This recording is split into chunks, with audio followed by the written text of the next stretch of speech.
Olá, boa noite a todos. Eu estou fazendo esse vídeo aqui para comentar, com base em algumas experiências, né, uma situação que certamente muita gente já passou, que é a falta de respeito que se tem no Brasil, né, com um lugar que é público e particularmente com lugares sagrados, né. Eu estou comentando isso porque, bom, vocês veem pelos meus vídeos ali que eu sou católico e tudo mais, e com frequência eu entro em igreja e participo de missa e algum tipo de evento, né.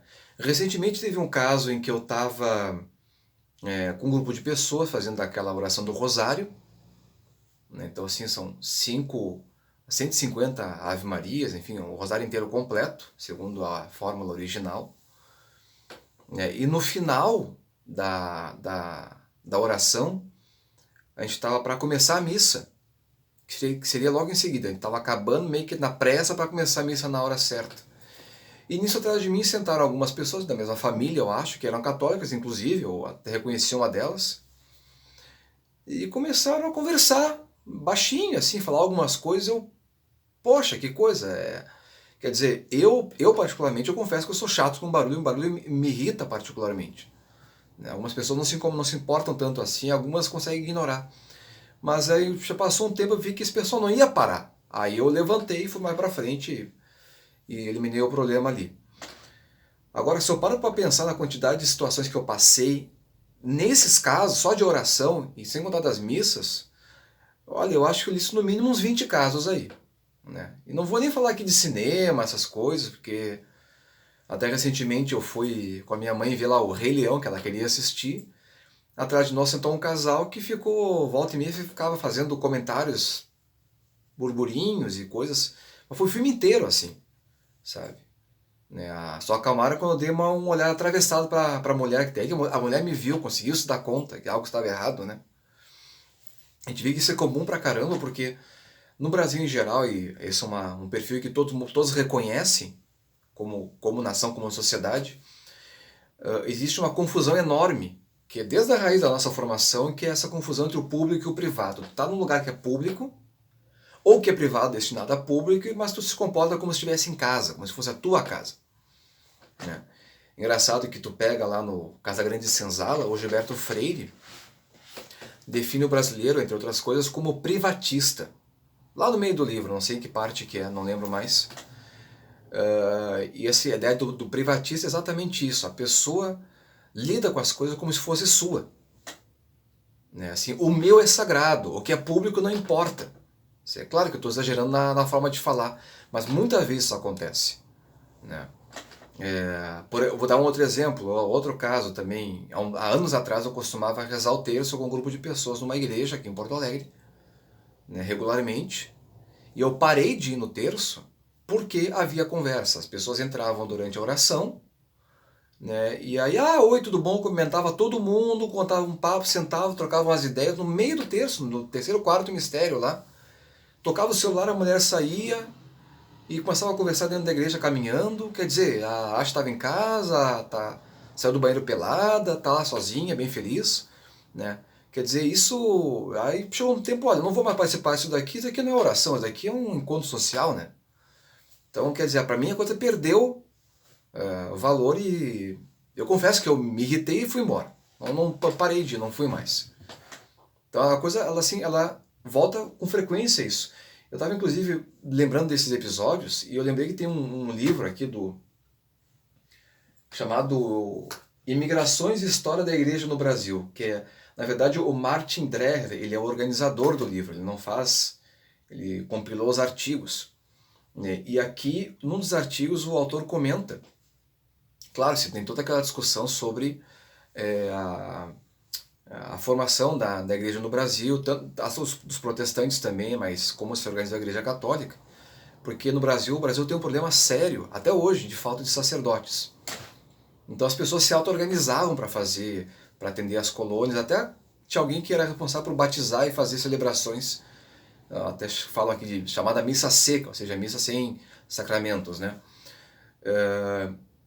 E aí tem um trecho aqui que um dos autores cita o que os europeus viam quando vinham para cá. É claro que tem toda aquela narrativa europeia, o catolicismo europeu frente ao catolicismo brasileiro, como é que o europeu vê a celebração do brasileiro. Olha, eles ficavam chocados com a baderna que eram as celebrações. Né? Tem um trecho aqui que fala que o Saint-Hilaire, ele cita aqui 10 autores diferentes, que ele compila só em sequência o nome, mas diz que o Saint-Hilaire ele resume toda o sentimento dos europeus quando viam como os brasileiros tratavam a própria religião, o catolicismo, não digo os demais crentes, mas o catolicismo. Ele diz que a igreja no Brasil estava fora de todas as regras. Tem um outro caso de um padre que chegou no Brasil, e agora não me recordo qual é a comparação que ele faz, mas ele fala o seguinte, que as pessoas parecem gralhas. Ele não usa o termo gralha para definir as pessoas, mas ele fala de um animal que berra muito. Né? Que os brasileiros faziam muita baderna, bagunça, era completamente uma maior confusão dentro da celebração.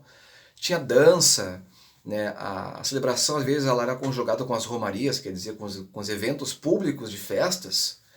Né? E se misturava a religião com dança, os ritos com música, baderna. Quer dizer, as pessoas não tinham o senso de sacralidade da coisa. Né? E hoje a gente vê isso igualzinho. Claro que às vezes não nessa dimensão, mas até porque eu moro numa cidade onde a coisa tende a ser mais racional.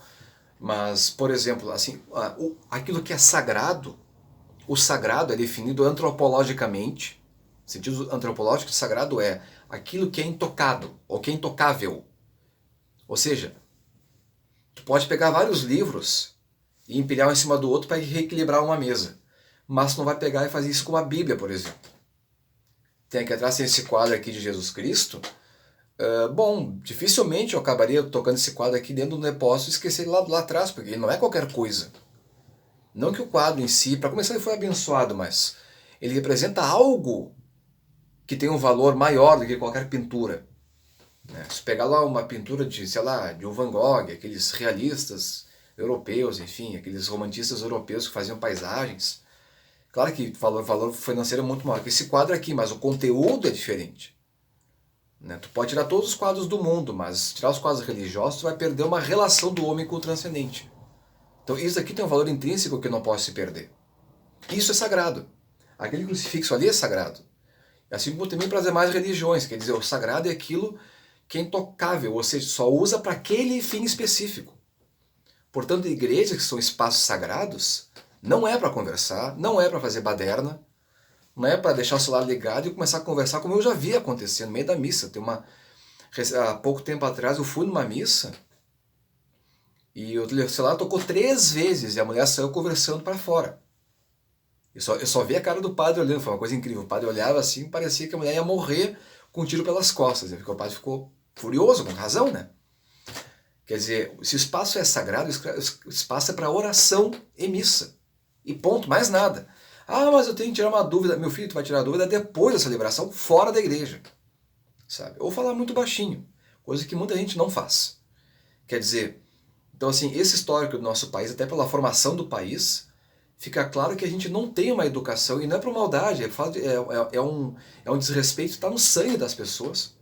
Não por maldade, mas virou um hábito, inconsciente frequentemente, de se desconsiderar aquilo que está fazendo.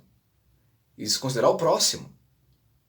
Quer dizer, nesse caso das igrejas, tá, nas orações que eu contei, isso pode até acabar de ofender as pessoas e a Deus principalmente. Aquilo que é sagrado é para aquele fim específico. Ponto final e mais nada. Já percebo hoje que vai demorar, e eu vejo isso muito de católicos mesmo, bem formados inclusive, não só na educação como também na oração. Ou seja, vai demorar algumas gerações para se arrumar, se arrumar com o tempo. Deus vai ter que fazer o trabalho aí para tocar os corações, porque muitas vezes falando não adianta muito, e eu no caso, se eu falar, acaba até sendo meio grosso, porque eu fico particularmente incomodado com isso daí. E certamente muitas pessoas também, basta fomentar com alguém que muitos vão concordar, né? Mas enfim, Deus abençoe a todos e até a próxima.